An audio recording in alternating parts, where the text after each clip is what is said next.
Kalau kita ngomongin kayak bikin stres tuh belajar bahasa pemrograman, menurut kalian berdua tuh bikin stres nggak sih? Susah nggak sih? Oh, ada kata baru nih, SEO.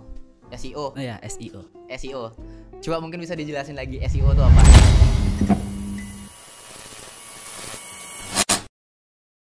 Hai global people, welcome to Gpod. Let's bring it on. Kali ini kalian bakal ditemenin sama aku, Ciko, tentunya di podcast Millennial IT, World Global IT, Entrepreneurship, dan tentunya edukasi IT. Di zaman sekarang kalau mau buat website tuh kayaknya sih gampang banget ya. Nah, karena kegampangan tersebut jadinya website setiap hari tuh makin bertambah. Jadi kayak di website itu benar-benar semua kebutuhan kita ada di sana. Nah, namun karena banyaknya tersebut berarti kan kuantitasnya banyak tuh. Nah, kuantitas itu tidak menjamin semua website yang ada itu good.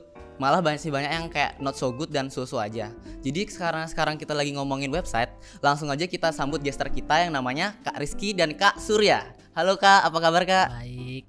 Mungkin bisa diperkenalkan dulu nama sama kelasnya dari mana? Saya Kak Surya Wiguna, kelas 12 RPL 3. Halo, saya Rizky dan Sada, bisa dipanggil Rizky dari kelas 12 RPL 3 juga. Oke, semuanya RPL berarti ya? Iya. Oke, jadi kayaknya kita pertanyaannya basic dulu ya. Pertanyaan klasik sih sebenarnya. Kenapa akhirnya kalian memilih masuk RPL? Paksaan dari ortu kah? Atau mungkin kayak emang dari kecil tuh udah suka sama perangkat-perangkat lunak gitu? Mungkin bisa di-sharing sedikit. Dari siapa dulu nih? Dari Kak Surya dulu mungkin. Karena dulu emang dari kecil udah suka komputer ya. Suka ngulik-ngulik juga. Jadinya ya kenapa nggak sekalian ikut RPL kan mikirnya. Jadi ya udah ikut RPL juga tuh. Oh, tapi sebelumnya di keluarganya udah ada yang IT gitu nggak? Jadi udah tahu duluan. Kalau untuk background IT dulu nggak ada ya, terutama pas masih kecil juga kan nggak ada sih. Oh, gitu aja. Oke, kalau gitu kita coba dari Kak Rizky gimana? Oke, kalau dari saya dulu fun fact ya, pernah masuk di MM nih, ikut pelatihan 2 kali. Nah, terus kan pas ikut pelatihan tuh kayak ngerasa nggak cocok gitu. Habis itu kepikiran juga pengen pindah. Nah, kebetulan basic dari ortu tuh juga ada IT-nya. Dari ibu tuh bisa multimedia, kalau bapak bisa di TKJ. Jadinya saya nyoba lah yang baru di RPL ini gitu. Berarti dari awal udah ada kayak tahu tentang IT gitu jadinya ya? Tapi awalnya MM akhirnya jadi RPL. Firza RPL, kita RPL, aku RPL juga. Oke, pertanyaan selanjutnya. Jadi kan aku sempat lihat-lihat CV-nya kalian berdua. Untuk Kak Rizky dan Kak Surya kan udah pernah dapat job desain web nih. Kalau Kak Rizky itu udah dapat job sama klien luar. Kalau Kak Surya udah pernah ngembangin website di perusahaan konstruksi kalau nggak salah. Kok bisa sih kalian dapat job yang kayak ngembangin website kayak itu? Mungkin bisa di-sharing sedikit dari Kak Surya dulu. Kalau dari aku ya karena aku emang udah punya relasi juga kan.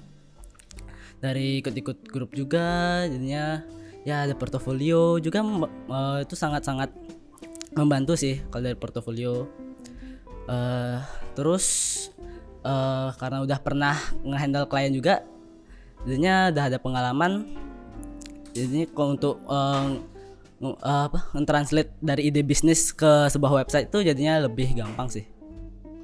Dari kapan sih mulainya untuk buat portofolio gitu? Kalau dari aku udah dari kelas 10 sih udah mulai nyiapin portofolio, tapi yang kecil-kecil dulu. Dari kelas 10, ingat kelas 10, makanya belajar. Berarti dari kelas 10 udah buat portofolio sehingga sampai sekarang tuh kayak gampang jadinya ya dapat job. Dibilang gampang nggak juga sih, tapi dibilang susah juga nggak. Membantu lah Ya, jadinya sangat kan. membantu sih. Berarti lebih cepat kita buat nyusun portofolio tuh lebih baik ya. Iya. Kalau dari Kak Rizky gimana? Nah, kalau dari saya nih sama juga buat portofolio dulu. Jadi setiap habis belajar tuh dari kelas 10? enggak, dari kelas 2. Oh, dari kelas 2. Oh, kirain Kelas 10 sama. tuh masih main-main. Kelas 2 Lanjut. ini udah buat portofolio setelah habis belajar gitu. Nah, kebetulan punya saudara nih. Saudaranya juga berkecimpung di bidang IT. Sama-sama RPL. Jadi kayak keluarganya semua IT semua ya. Lanjut. Nah, terus katanya pas dilihat portofolio saya ini udah bisa masuk ke dunia kerja. Nah, kebetulan dia juga ada dapat klien luar yang butuh front end. Kebetulan saya berkecimpung di bidang di front end juga. Oh, di front end ya. Berarti kalau Kak Rizky front end, Kalau Kak Surya apa nih? Back end. Oh, back end. Lebih ke back endnya sih. Beda-beda ya. Berarti bisa dong collab nanti kerjanya bareng gitu. Ya, bisa sih. Oke, pertanyaan selanjutnya. Apa yang menjadi langkah-langkah utama dalam roadmap menjadi seorang programmer? Sampai akhirnya kalian menjadi seorang programmer tuh apa aja sih yang kira-kira dibutuhin? Kan kita tahu kayak belajar gitu. Apa kira-kira yang perlu disiapin? Yang pastinya sih kemauan sama fasilitas tuh penting tuh. Kemauan sama fasilitas. Ya. Kalau dari Kak Surya? Ya sama juga sih kemauan dan fasilitas. Yang paling penting sih kemauannya. Kalau misalnya fasilitas, sekarang juga ada banyak aplikasi-aplikasi yang bisa dari HP untuk ya bikin portofolio kecil-kecilan lah. Misalnya pakai cuman website statis doang, bisa pakai HP juga sih.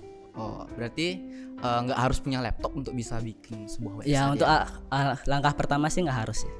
Tadi kan kita ngomongin tentang gini nih, fasilitas. Ya. Untuk Kak Rizky sih nih, berarti kalau fasilitas itu at least kita harus punya apa sih device-nya? Minimal laptop lah. Minimal laptop Core i7 generasi 12 kayak gitu. Nggak harus. Nah juga ya, berarti yang ya biasa-biasa aja udah bisa ya? Udah bisa buat RP. Oke, berarti nggak ada alasan untuk kita nggak belajar terus ya, bilang kayak kita device-nya nggak kuat, itu nggak mungkin ya. Oke, berarti kita lanjut ke pertanyaan berikutnya nih. Pertanyaan berikutnya tuh kan kita tahu di dunia pemrograman tuh bahasa pemrograman banyak banget, kayak mulai dari Python, Java, JavaScript, Java sama JavaScript beda lagi kan? Beda. Itu ada HTML, ada CSS gitu. Kan banyak tuh. Nah, kalau aku mau nanya nih, kalau dari Kak Rizky dan Kak Surya tuh apa sih bahasa pemrograman yang ditekunin tuh? Kalau aku kan ngambil di pengembangan web nih. Kalau website tuh ada HTML, CSS, JS, bagian front end. Terus di back end tuh juga ada lagi PHP, kayak Python juga, Java itu termasuk. Berarti Kak Rizky tuh Khatam. Khatam tuh bahasa pemrogramannya tuh HTML, CSS, JavaScript ya. Oke. Kalau dari Kak Surya gimana? Kalau dari aku, karena aku lebih condong ke back end ya, aku lagi mempelajari Rust sih, bahasa Rust. Oh, bahasa Rust. Oke. Oh ya, global level nih. Jadi kalau kita ngebuat web tuh ada yang namanya front end dan back end. Nah, front end tuh kalau nggak salah kegiatan kita untuk ngedesain sebuah tampilan user interface dari sebuah website. Nah, cuman kalau yang back end nih aku kurang tahu. Coba kita tanya sama Kak Surya nih. Kalau back end sendiri tuh kayak mana sih? Kalau back end tuh lebih ke logic aplikasinya ya, kayak misalnya proses pembayaran, proses loginnya, proses penghapusan datanya, itu back endnya. Dipakai berarti bahasa pemrogramannya Rust gitu ya? Iya, bisa pakai bahasa pemrograman apa aja sih sebenarnya. Oh bisa, oke, bisa. Nah tadi kan kita udah nanya nih bahasa pemrograman apa. Cuman kan kita tahu lagi nih kalau bahasa pemrograman tuh banyak banget yang kayak tadi kita sebutin tadi. Itu gimana sih cara kita akhirnya memilih bidang yang kita spesialisasikan? Kayak bahasa yang kita tekunin tuh gimana sih caranya? Misalkan nih aku pingin jadi seorang web developer, itu bahasa apa yang harus aku tekunin, bidang apa yang harus spesialisin? Mungkin bisa dikasih tahu dari Kak Surya dulu. Kalau misalnya mau jadi web developer ya harus tentuin dulu mau bagian front end-nya atau bagian back end-nya dulu kan. Kalau saran aku sih kalau misalnya mau ke back end-nya sih coba-coba aja dulu. Coba dulu, tentuin dulu sukanya OOP atau functional programming, habis itu pilih bahasanya deh. Bahasa pemrogramannya ya. Berarti kita nggak boleh gitu, kita pingin jadi front end, jadi back end gitu, kita jadi satu nggak boleh? Bisa jadi sih, bisa jadi full stack juga.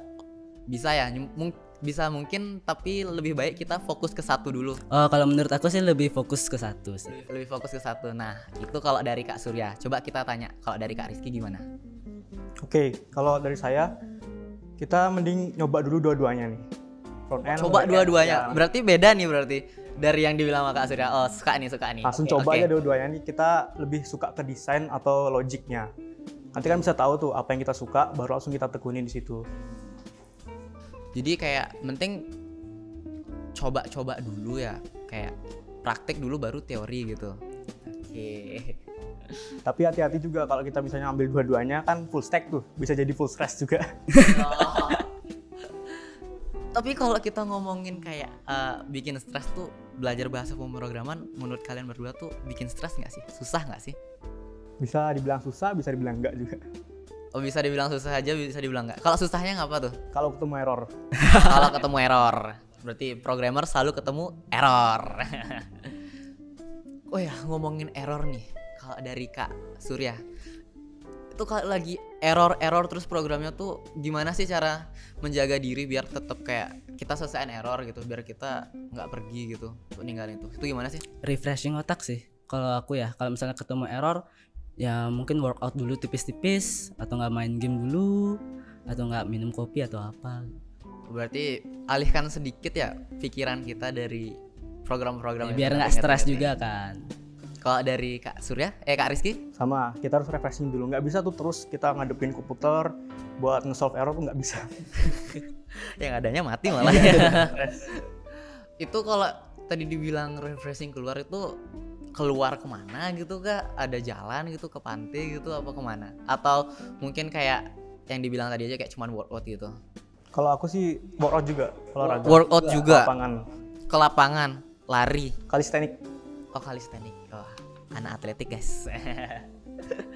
Oke, back to the topic. Kita tanya Kak Rizky dulu. Nah, di CV-nya kakak kan itu ngeliat kakak jadi front end developer di perusahaan itu, perusahaan California yang tadi kita udah bahas. Itu gimana sih sampai kakak akhirnya bisa dapat pekerjaan di sana? Mungkin bisa dijelaskan lebih rinci lagi. Kan tadi udah disebutin kalau dapat pekerjaannya tuh dari kakaknya kan, dari sepupu. Mungkin tuh bisa dijelasin portofolionya tuh gimana sampai dilirik sama kakak sepupunya. Pertama kan saya dilihat dulu portofolionya tuh. Kayak dibilang udah bisa nih. Wait. Portofolionya tuh udah isi apa aja? Udah bikin website saya. Oh, udah bikin website. Oh, dari habis belajar gitu ya. Oh, oke. Lanjut. Udah bikin portofolio terus dilihat, katanya udah bisa masuk dunia kerja. Nah, di sana tuh dia dapat klien kan kebetulan. Terus aku diajak buat ngerjain projectnya itu di bagian front end-nya. Itu dikasih project website berarti ya? Iya. Kalau boleh tahu website apa tuh yang dibuat? Website kayak gini, WordPress. Oh, itu kerjaan influencer pertama dari kakak apa gimana? Ya bener, first project gitu. First project sampai sekarang? Sekarang ada lagi banyak. Oh, sekarang ada lagi. Tapi yang sama perusahaan luar ini masih? Bayarnya pakai dolar apa gimana? Berarti udah banyak lah berarti dapat nih sekarang ya. Oke. Keren guys, bisa kerja di luar negeri. Remote berarti ya? Iya, remote. Kapan lagi kan masih sekolah kelas 12 udah dapat kerjaannya remote luar negeri. Keren sih. Nah, Kak Surya tuh kan juga udah dapat kayak apa namanya tuh kerjaan yang bagus itu, kayak kakak ngembangin website segala macem. Itu juga pasti gara-gara portofolio kan. Tuh aku pengen tahu sih kalau di portofolio yang kakak punya tuh ada apa aja sih? Kalau portofolio aku, karena aku awalnya juga dari HTML CSS ya, aku juga bikin website statis gitu. Terus pas pindah ke backend aku bikin CLI, command line interface. Jadinya tuh aplikasinya itu ada di command line, bikin gitu. Terus ke API, REST API, belajar gimana caranya API kita dikonsumsi sama front end-nya gitu sih. Harus mensinkronisasikan juga dengan front end-nya juga ya? Iya, harus. Gimana next nih. Gimana caranya kakak berdua untuk keep the spirit belajar terus? Karena kita tahu programmer RPL itu kan jurusan yang kita rasa tahu lah cukup berat gitu, karena banyak banget yang dipelajarin. Itu kalau dari kalian berdua gimana sih keep the spirit untuk terus belajar, trial and error kita hadapin gitu, dari rasa jenuh itu untuk menulis kode itu gimana? Coba dari Kak Rizky dulu deh. Oke. Kita tuh harus ngelakuinnya tuh dengan senang hati ya pertama.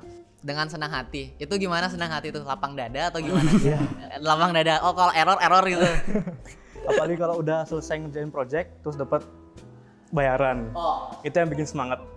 Berarti tujuannya akhir ya? Iya, benar. Akhir. Berarti kita harus selesai dari awal dulu. Oke. Emang di akhir dapat apa, Kak? Dapat uang. Kalau dari Kak Rizky? Kak Surya. Sorry. Kalau dari aku sih karena aku ikut komunitas gitu ya, jadinya lebih semangat sih, kayak belajar bareng gitu sama orang-orang di sana di komunitas, kayak saling tanya jawab itu sih. Ngomongin komunitas nih, itu komunitas apa sih yang dimaksud? Grup WhatsApp kah atau apa? Kalau aku lebih ke ada di grup Telegram, grup Facebook, ada juga grup Discord kalau aku. Jadinya aku tuh ikut grup bahasa pemrograman JavaScript sama Rust sama di Linux juga sih, karena aku lagi belajar Linux juga. Belajar Linux. Anaknya Linux banget ya. Oke. Sekarang kita ngebahas web design nih. Kalau Kak Surya deh. Kalau enggak deh, Kak Rizky aja deh. Karena kan Kak Rizky yang front end-nya ya. Jadi kalau Kak Rizky itu proses untuk ngebuat sebuah desain web tuh gimana sih? Mungkin bisa diceritain. Kayak dikasih project nih, suruh buat user interface-nya. Dikasih waktu 1 minggu. Di hari pertama tuh ngapain? Hari kedua tuh ngapain? Mungkin coba bisa dijelasin, di-sharing sedikit. Oke, kalau hari pertama tuh kita langsung riset ya. Riset ke user sama kebutuhan klien tuh apa aja sih buat websitenya yang ingin dibuat tuh. Oke. Mungkin nih, aku jadi klien tiba-tiba. Aku pengen dibuatin website makanan nasi Padang. Itu gimana tuh? Hari pertama harus ngapain tuh? Mungkin coba bisa dijelasin dikit. Kita riset dulu tentang gimana sistem pembayaran di nasi Padang atau pemesanannya kayak gitu. Oh gitu, oke. Berarti kayak hari pertama tuh pemesanannya mungkin pakai nomor WhatsApp-nya, kita tampilin nomor WhatsApp-nya, atau pembayarannya memakai ATM, BCA gitu. Bisa ya? Oke, kalau next di hari kedua, hari terusnya tuh gimana? Kita langsung buat ini mockup atau wireframe buat rancang desain. Ngerancang desain. Iya. Itu pakai software apa kalau boleh tahu? Aku makainya Figma. Figma. Oh, anaknya Figma banget nih. Kalau pakai Figma kalau proses write code-nya itu kakak pakai apa? Visual Studio Code. Visual Studio Code. WordPress kakak main? Enggak. Oh, berarti cuman Kak Surya sekarang yang main WordPress ya. Nanti kita tanya dikit nih. Berikutnya lanjut. Habis itu kalau udah disetujuin nih desainnya sama klien, udah oke lah, baru kita langsung masuk ke pengembangan. Pengembangan itu dalam artian gimana? Mungkin global people di sini masih bingung kayak pengembangan apa sih gitu. Pengembangan lebih lanjutnya kayak dari desain tuh diubah ke teknologi langsung ke program website. Oh gitu, oke. Keren ya, keren banget kerjaannya. Ya, semua yang anak-anak SMKTI itu emang keren guys. Kayak masuk SMKTI. Oke, tadi kan kita udah ngomongin front end bersama Kak Rizky. Sekarang kita ngomongin tentang Kak Surya. Bener kan? Udah ingat sekarang. Dari CV yang Kak Surya kirimin tuh aku ngeliatnya kalian tuh lebih condong ke Kak Rizky tuh kan condong banget ke back end daripada front end. Kenapa sih akhirnya kakak tuh lebih milih back end daripada front end? Karena kita tahu kalau Kak Surya tuh lebih back end itu. Padahal kita tahu kalau kayaknya front end tuh lebih gampang gitu loh daripada back end. Coba bisa dijelasin dikit nggak Kak Surya? Kalau misalnya gampang enggaknya sih ya nggak bisa dibilang gampang juga ya, nggak bisa dibilang susah juga. Aku milih back end tuh karena aku nggak bisa desain, itu alasan utama ya. Nggak bisa desainnya sama cukup kesel ya sama manipulasi DOM di JavaScript. Oh, manipulasi DOM Iya di JavaScript. Ya, karena pernah pakai React kan. Nah, jadi di React itu di konsolnya error nih, tapi programnya tetap jalan. Itu aku bingung banget sih. Jadi ya udah. Jadi kayak dia jalan tapi programnya di dalamnya kurang gitu ya. Tapi kalau di back end tuh selain Rust yang sekarang lagi kakak pelajarin tuh apa sih bahasa lainnya gitu? Palingan kalau misalnya untuk kerjaan aku lebih menjual yang JavaScript ya.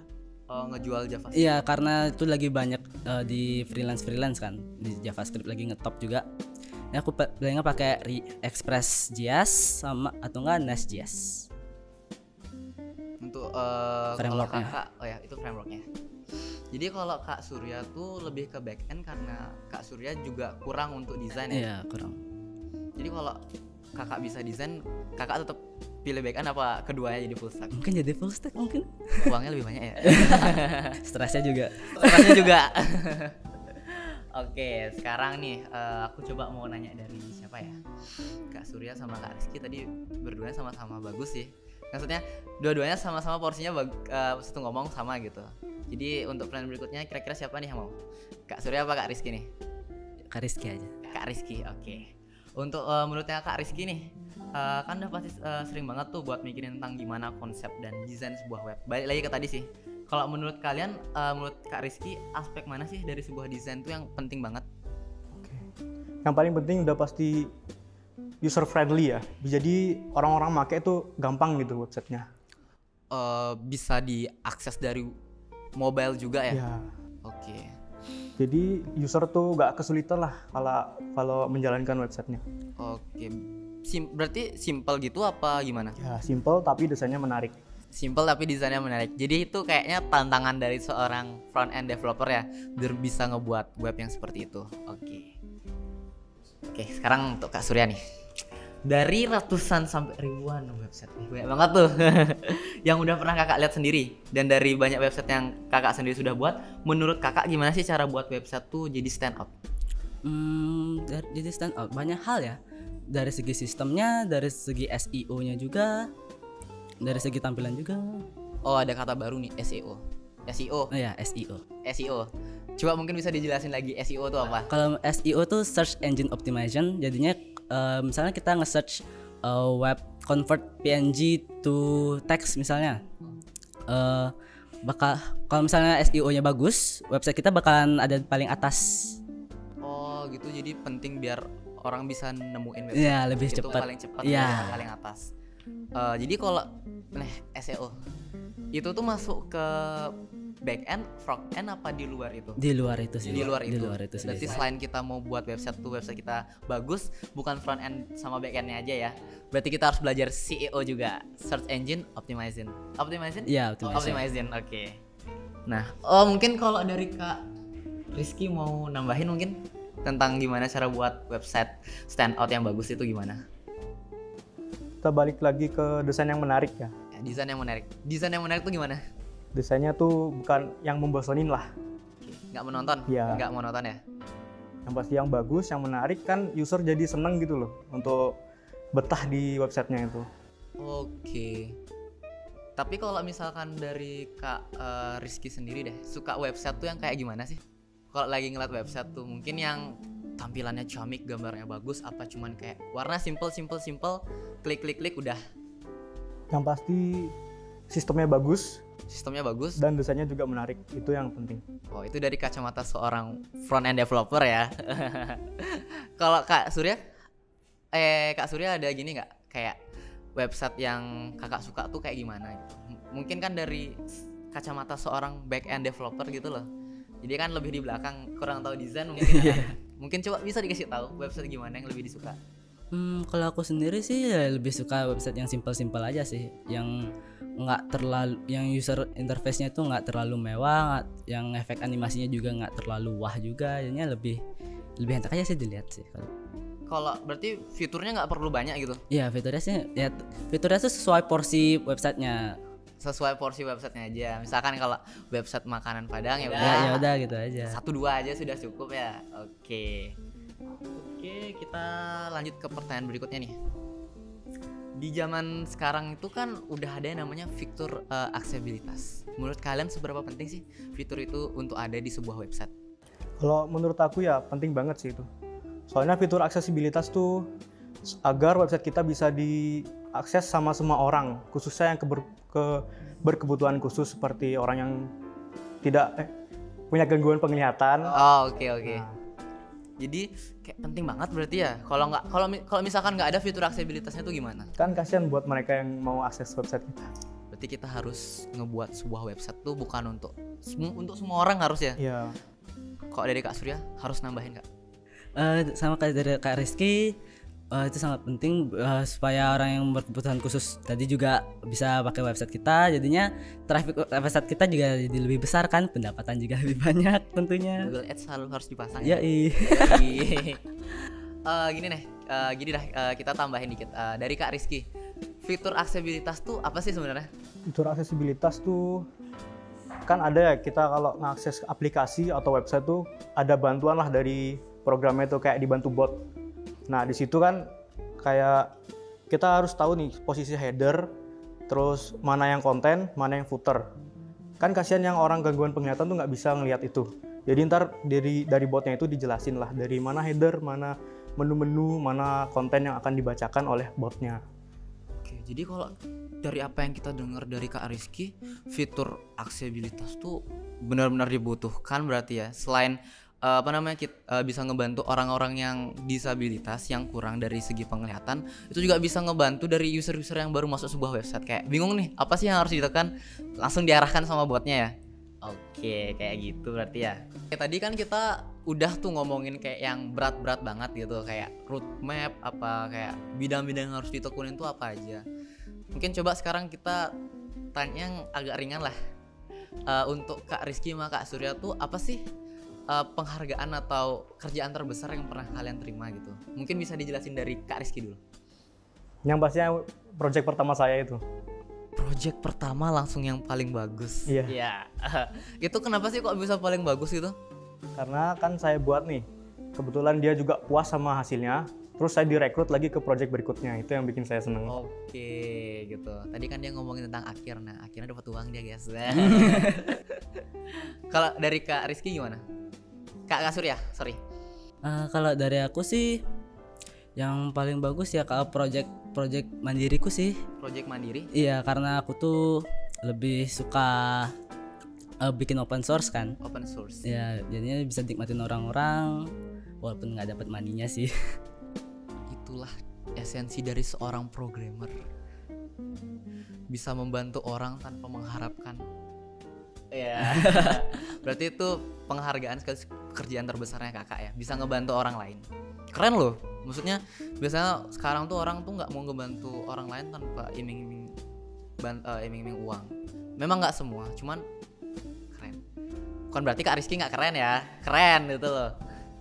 Oke, kita udah masuk ke penghujung video kali ini. Jadi kita tuh di podcast ada tradisi kalau udah mau habis, gestarnya bakal ngasih sebuah golden word atau kata-kata kalimat. Itu bisa nggak sih disiapin dan dikasih sekarang? Kok dari Kak Rizky, Kak Surya ada? Ada. Mungkin bisa disampaikan ke Global People. Oke. Dari siapa dulu? Dari saya dulu ya. Dari Kak Rizky. Oke, Kak Rizky silahkan. Buat Global People, saya ada golden word, yaitu berkembanglah dengan passion dan tekunlah dengan apa yang kamu kerjakan, maka kesuksesan akan mengikuti. Dicatat guys. Kalau dari Kak Surya? Kalau dari aku sih jangan stuck sama motivasi. Kalau misalnya motivasinya itu redup, ya boleh sedikit untuk bermain, tapi tetap harus belajar lagi, tekunin passion lagi, jangan berhenti di motivasi aja sih. Keren-keren loh Global People, golden word-nya mereka. Mungkin bisa diingat dan bisa diterapin lah nanti akhirnya ya, dijadiin kata-kata pengingat. Keren. Oke. Nah Global People, sekarang tuh kita udah ada di akhir videonya nih. Jadi aku mau bilang makasih banget ke Kak Surya dan ke Kak Surya dan ke Kak Rizky. Makasih banget udah mau datang di hari ini dan ngasih dan sharing-sharing cerita yang bagus dan golden word yang bagus. Nah, jadi Global People jangan lupa like, comment, share, and subscribe video ini. Jadi kita ada tradisi lagi satu nih. Kita bakal bilang, nanti aku bilang Jipot, kalian let's bring it on gitu ya. Oke. Bisa? Oke. Jipot, let's bring it on.